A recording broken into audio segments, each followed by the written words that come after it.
معصوم یہ ایک ایسے ایاز شخص کی سچی کہانی ہے کہ اسے قلم بند کرتے ہوئے دل اور ہاتھ کانپ رہے ہیں۔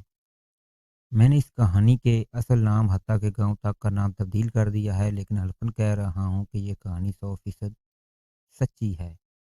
معصوم واپڈا میں ایک اچھے عہدے پر فائز تھا۔ اس کی بیوی بچے بھی تھے، تنخواہ کے علاوہ اوپر والی کمائی بھی بے تحاشا تھی۔ گھر کیا تھا، ایک بہت ہی کشادہ کوٹھی۔ اس کوٹھی میں وہ سب کچھ تھا جس کی اس دنیا میں طلب ہو سکتی تھی۔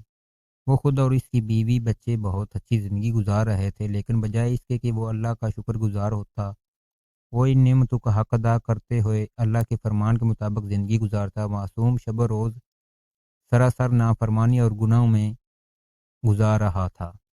معصوم ایک پرکشش اور دل فریب شخصیت کا حامل تھا۔ اللہ نے شکل و صورت اچھی دی تھی اور ساتھ ساتھ خوش لباسی اور خوش خوراکی اس کی گٹھی میں رچی بسی تھی۔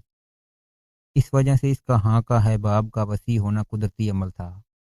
معصوم کو جب بھی کوئی اور شخص ملتا تو وہ فوراً ہی اس سے متاثر ہو جاتا تھا۔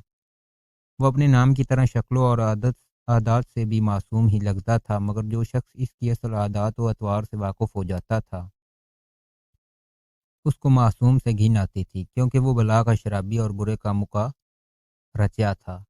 اپنی اچھی شکل و صورت اور خوش لباسی سے فائدہ اٹھا کر معصوم سادہ لو لڑکیوں کے اپنے جال میں پھنسانے میں کامیاب ہو جاتا تھا اور پھر ان کے جذبات اور مجبوریوں سے فائدہ اٹھاتا تھا۔ اس نے اپنی بری سرگرمیوں کے لیے ایک الگ کوٹھی بنا رکھی تھی۔ روزانہ نت نئی لڑکیوں کو بہلا پسلا کر اپنی اس کوٹھی میں لاتا تھا۔ یہ کوٹھی بظاہر ایک رہائشی عمارت لگتی تھی، لیکن اصل میں یہ ایک عیاشی کا اڈا تھا۔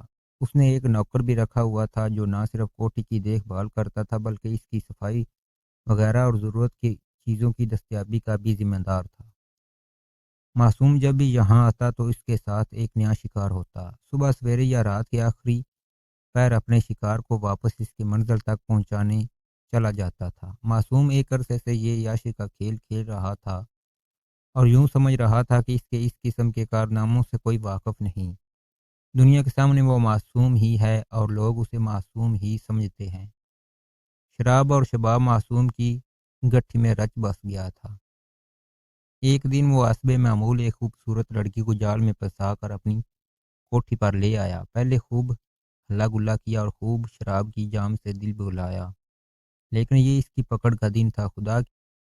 خدا کی بھی آواز لاٹھی حرکت میں آ چکی تھی۔ صبح سویرے وہ دونوں باتھ روم میں تھے کہ اچانک پانی کی لائنوں میں بجلی کا کرنٹ آ گیا اور یہ دونوں ایک ساتھ قدرت کے عذاب کا نشانہ بن گئے۔ جب صبح سورج نکلنے پر یہ باہر نہ آئے تو کوٹھی کے ملازم کو تشویش ہوئی۔ اس نے اندر جا کر ساری کوٹھی چھان ماری، لیکن دونوں نہ ملے۔ آخر اس نے باتھ روم کا رخ کیا۔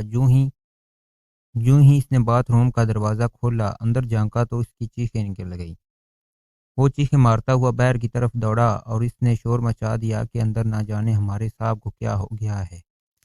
آس پاس کے بہت سے لوگ جمع ہو گئے اور اندر کی طرف دوڑے۔ جو ہی انہوں نے باتھ روم کا دروازہ کھولا تو کیا دیکھتے ہیں کہ معصوم اور اس کی ساتھی لڑکی دونوں آپس میں جڑے ہوئے زمین پر پڑے ہیں اور جل کر سیاہ ہو چکے ہیں۔ بڑی مشکل سے انہیں باہر نکالا گیا اور مقامی ڈاکٹر کے پاس لے جایا گیا۔ سارے علاقے میں شور مچ گیا، لوگ تعجب اور استغفار کرتے رہے۔ جتنے منہ اتنی باتیں، ہر آدمی ایک الگ کہانی سنا رہا تھا۔ سارے شہر میں معصوم کے کارناموں کے چرچے تھے۔ لڑکی کے وارث تو سامنے ہی نہیں آئے اور یوں بالآخر پولیس کی اجازت کے بعد معصوم اور اس کی لڑکی کو دفن کر دیا گیا۔